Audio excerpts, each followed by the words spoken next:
let's take the serious side of this first. What is upsetting, genuinely, about clapping? So it's actually not just for people with anxiety, it's also people who use hearing aids. Clapping can be disruptive to that.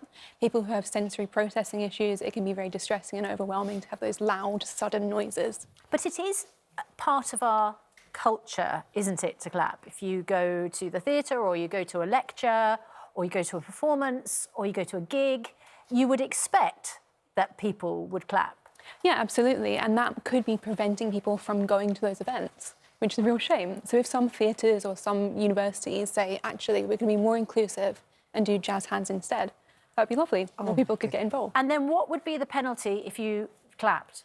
I don't think there's going to be a penalty, frankly. I don't think anyone's going to say, like, you need to leave.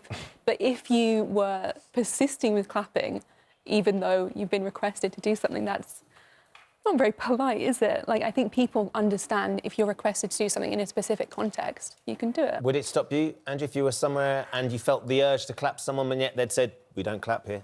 Well, no, it wouldn't. But what we don't do is completely restructure society and completely change societal norms in order to accommodate the sensibilities of a few people. It's interesting, just reading a story about this on the BBC News website. An individual called Hannah from Weymouth in Dorset she struggles with loud noises like clapping. She was diagnosed with autism when she was 23. She says, I don't agree with a ban on clapping.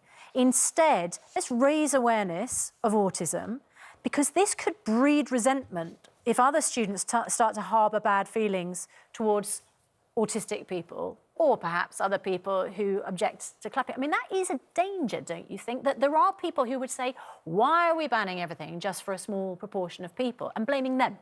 I think that's definitely possible, but we shouldn't kind of meet the expectations of those judgmental people. There's a lot of anger towards people with allergies as well. Say on planes, if you're not allowed to have nuts, you'll find people saying, oh, I can't believe I'm not allowed to have my Snickers bar or whatever.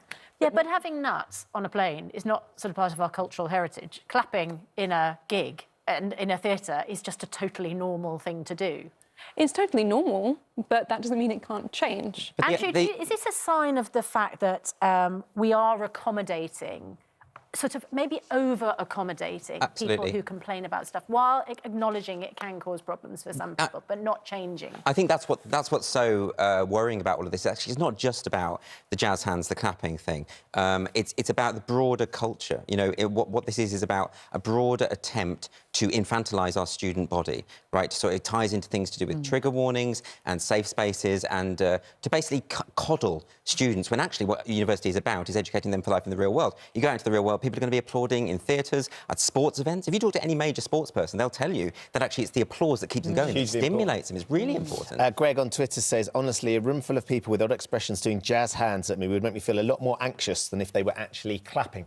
And there is a sense, isn't there? The vast majority of our audience are getting in touch. Very few saying, I think this is a good idea. And the fact of the matter is, as you say, you know, perhaps at university people might be OK with that, but they have to go into the real world at some point, don't they?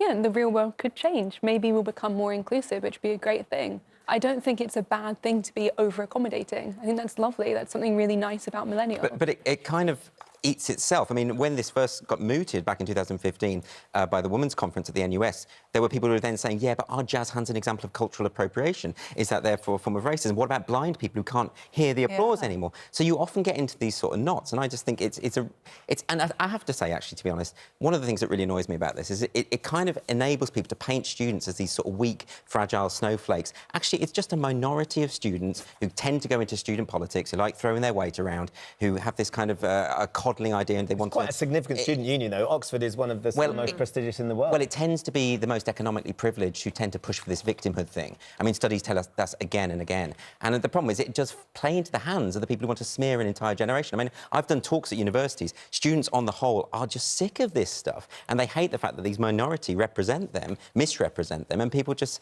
end up writing off an entire generation. You have an alter ego, Tatiana McGrath, who's on Twitter. Have you, I mean, and you get quite provocative of the woke generation on Twitter. Have you ever been a victim of the cancel culture? Well, no, I haven't been cancelled because I say what I want, and I provoke when I want to. But well, other people have. If by cancel culture you mean people abused me online and I've lost work over it, then yes, that is true. But I wouldn't say that I've been cancelled because I just say what I want. Yeah. And actually, it seems to do me quite well. You know. We're going to have to leave it this there. morning. Exactly. Andrew, thank you for joining us. Ellen, thanks for coming in as well, Yeah, sharing your good points to see you. of view. Stephanie makes that point about I'm registered blind. I wouldn't see if someone was doing jazz hands at me. How is this inclusive? Ellen, what do you say to that? It's inclusive to deaf people, and we can do a lot of other things to make it more inclusive to visually impaired people. And how would you do that? I don't know yet, but that's something that I think we should be having a conversation about. But isn't this the trouble with constantly shifting goalposts? I think that's a good thing. We should be discussing things and changing the world to make it more accommodating to people. Sadly, we're going to have to shift the goalpost here because we've got to get going.